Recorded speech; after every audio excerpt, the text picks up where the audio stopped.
Time now to go inside out with SNY NBA insider Eamon Begley. And Ian, why is McCollum going to the Big Easy instead of the Big Apple? Future cap flexibility, I think, Eamon, is near the top of the list when you answer that question, because the Pelicans could offer could offer Portland cap flexibility by sending back players that were not on long-term deals, and also a young player in Josh Hart that, you don't have a long-term salary commitment to Hart. So they gave Portland the cap flexibility that they were looking for. The Knicks, if you look at their players, the veterans on this roster, they're tradable players.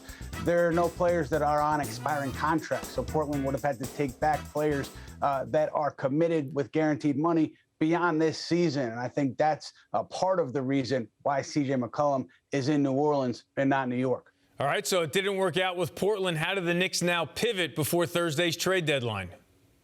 Well, I think you're still looking at a Knicks team that will effort to create a rotation spot for Cam Reddish. And I think by that, I mean getting off of two players that are currently in the rotation, because you have Derrick Rose coming back. I think that's, at least teams in touch with the Knicks believe that's what's going to end up happening by Thursday afternoon. Of course, things could change at any moment here in the NBA. We saw that over the past couple of days.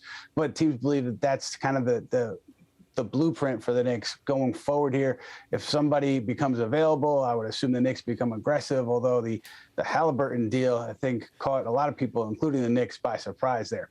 Yeah, definitely caught the whole NBA off guard. All right, you mentioned Cam Reddish. Now, last year, everything was hunky-dory with the Knicks. Everyone was on the same page. Tom Thibodeau was changing the culture. Now the reports that Tibbs didn't want Reddish, but they made the trade anyway. So, Ian, are we right back to the same old dysfunctional Knicks?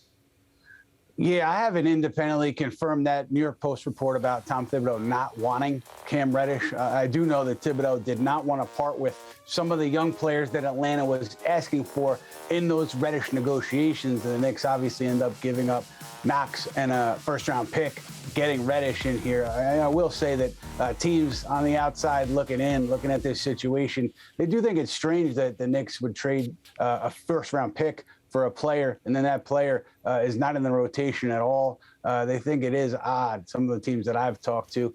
So maybe it's a sign that Thibodeau and the front office are not exactly on the same page. But I think we're going a little bit too far to say we're going back to the dysfunction of, let's say, the Phil Jackson era, or that era that so many Knicks fans have lived through over the past 2 decades. We're not there yet.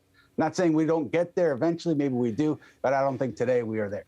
It was just a question. I wasn't saying it, Ian. Just a question and a suggestion, and you answered it. All right, Eamon Begley, thanks for the info. And Ian will have plenty more info this Thursday at 11 a.m. with the Putbacks Trade Deadline Special on SNY.TV and our social media platforms.